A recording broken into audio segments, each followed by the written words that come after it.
the most delicious Greek salad. And for this Greek salad, we're going to use romaine lettuce. That's right. I'm going to cut 2 stalks of romaine lettuce. Once all the lettuce has been cut, we'll transfer it to a bowl. Next, we'll cut a cucumber. First in half, then in half again, and now in smaller pieces.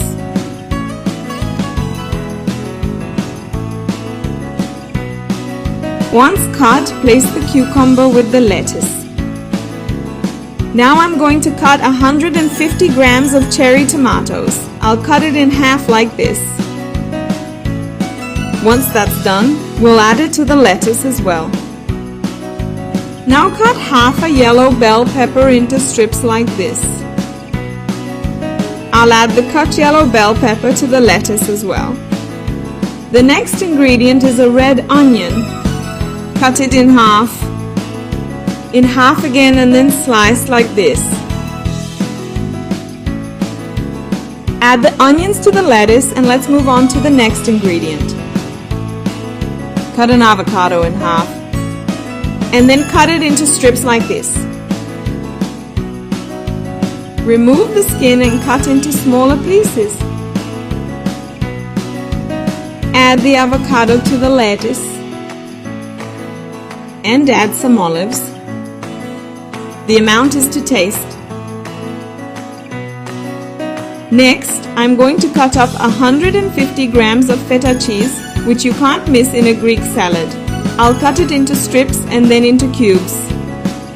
Add the feta cheese to the salad. And now I'm going to cut up a lemon to make the dressing. Squeeze the Sicilian lemon into a bowl.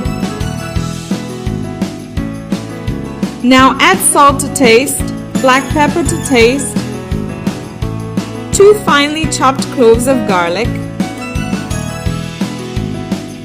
and 5 tablespoons of olive oil.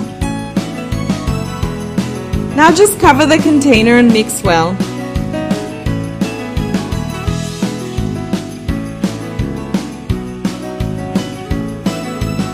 That's it, our sauce is perfect. Now let's add it to the salad. Guys, this is wonderful, delicious, mouth-watering. Now let's just mix the ingredients together and our salad is ready. Look at that, my loves, how delicious. So that's it. I hope you enjoyed it, and until the next video, bye-bye.